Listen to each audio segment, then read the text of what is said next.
Assalamualaikum warahmatullahi wabarakatuh. Halo teman-teman, kami dari kelompok 9 akan menjelaskan materi mengenai ketimpangan sosial.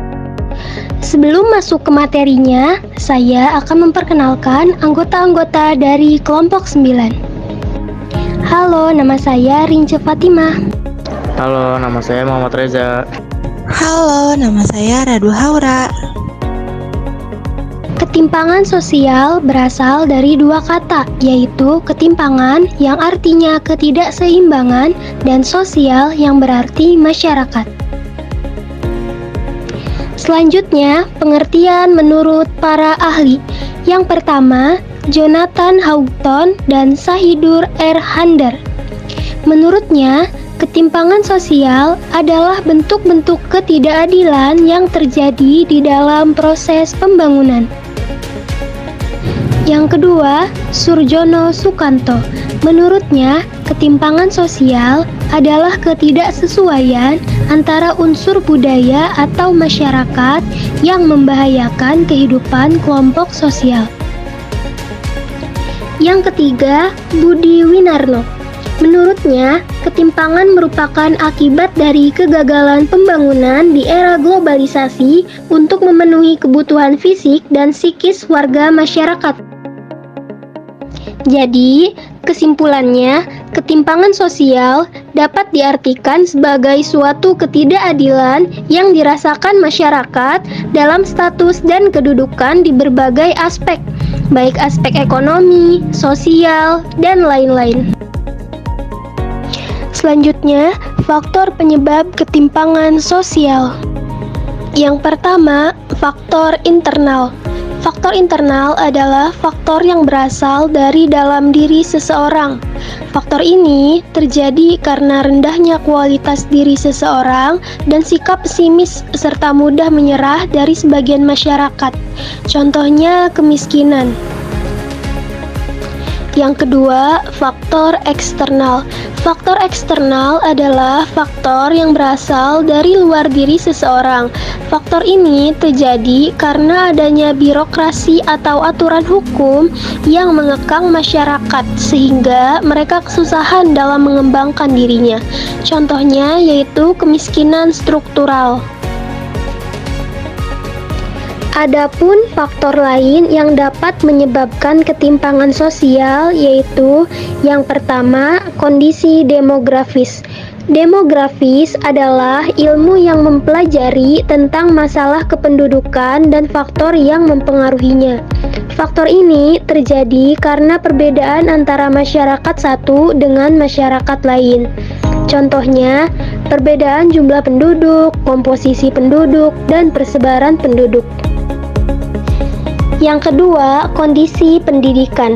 Kondisi ini dapat terjadi karena ketidakmerataan kualitas pendidikan di suatu daerah. Contohnya, anak-anak di daerah terpencil memiliki semangat belajar yang tinggi meskipun fasilitasnya kurang memadai. Sedangkan anak-anak di daerah kota karena terpengaruh oleh lingkungan sosial yang kurang baik, menyebabkan semangat belajar mereka kurang meskipun fasilitasnya lengkap. Yang ketiga, kondisi ekonomi. Kondisi ini dapat terjadi karena pembangunan ekonomi yang tidak merata. Contohnya, daerah yang memiliki sumber daya yang banyak akan memperoleh pendapatan yang lebih banyak dibandingkan daerah yang memiliki sumber daya yang sedikit. Yang keempat, kondisi kesehatan. Kondisi ini terjadi karena fasilitas kesehatan dan pelayanan kesehatan yang kurang memadai. Yang kelima, kemiskinan. Kemiskinan terjadi karena faktor internal dan eksternal. Faktor internalnya yaitu kurangnya kemampuan, mutu pendidikan, dan sifat malas yang melekat pada diri masyarakat. Sedangkan faktor eksternalnya karena adanya birokrasi atau peraturan yang ditetapkan oleh instansi perusahaan. Faktor eksternal bukan hanya menyebabkan kemiskinan kepada satu orang saja, namun juga menyebabkan kemiskinan struktural yang menyebabkan hampir seluruh masyarakat mengalami kemiskinan. Yang keenam, kurangnya lapangan pekerjaan. Hal ini terjadi karena adanya tenaga kerja yang banyak, sedangkan lapangan pekerjaan yang sedikit atau sempit. Yang ketujuh, perbedaan status sosial masyarakat. Hal ini terjadi karena adanya pelapisan atau stratifikasi sosial yang terbentuk berdasarkan kualitas pribadi, baik kesehatan, pendidikan, atau kekayaan. Stratifikasi sosial dibagi menjadi 3, yaitu stratifikasi sosial tertutup, terbuka, dan campuran. Stratifikasi sosial tertutup contohnya pembagian kasta dalam agama Hindu. Stratifikasi sosial terbuka contohnya adalah status pendidikan yang dapat diperoleh dengan usaha.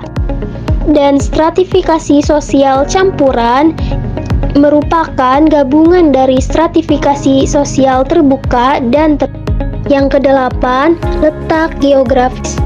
Indonesia adalah negara yang terdiri dari beribu-ribu pulau. Karena pulau-pulau tersebut tidak bisa dikelola dengan baik, maka terjadilah ketimpangan sosial. Pulau kecil yang tidak tertangani pemerintah akhirnya malah tertinggal dengan pulau-pulau besar seperti Jawa, Sumatera, dan lain-lain. Yang kesembilan, sikap prejudice atau prasangka. Sikap ini terjadi karena adanya sikap stereotip, yaitu sikap mengkategorikan kelompok. Contohnya, memandang orang miskin cenderung bodoh, termasuk sikap prejudice, karena tidak semua orang miskin itu bodoh. Yang ke-10, diskriminasi. Diskriminasi terjadi karena adanya ketidakadilan yang akan menimbulkan rasa tidak puas dan dapat memicu adanya berbagai gerakan sosial seperti demonstrasi dan pergolakan daerah. Contohnya, kenaikan harga BBM merupakan sebuah diskriminasi bagi masyarakat karena tidak semua masyarakat mampu untuk membelinya. Selanjutnya, jenis-jenis ketimpangan sosial. Yang pertama, ketimpangan pendapatan. Ketimpangan pendapatan sangat mempengaruhi ketimpangan yang lain.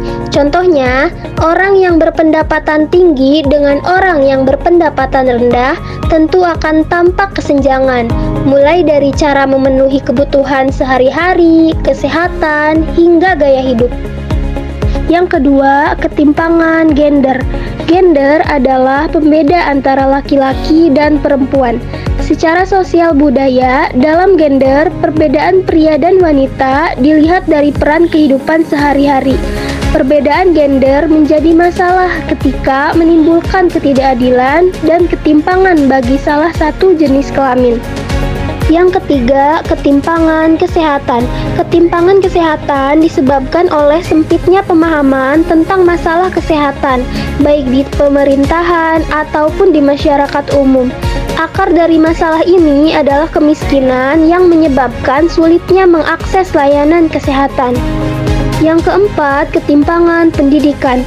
Ketimpangan pendidikan dapat dilihat pada perbandingan antara yang berhasil lulus SMP dan SMA di desa dan di kota, serta dilihat dari akses pendidikan di desa dan kota. Selanjutnya, upaya mengatasi ketimpangan sosial. Yang pertama, perbaikan akses terhadap pendidikan dan kesehatan karena merupakan faktor untuk memperbaiki kesejahteraan. Kedua, menyediakan pelatihan untuk meningkatkan keterampilan dan pengetahuan tenaga kerja. Hal ini bisa mengurangi kesenjangan upah atau gaji. 3. Menyediakan perlindungan atau pengamanan bagi masyarakat saat terjadinya krisis atau guncangan.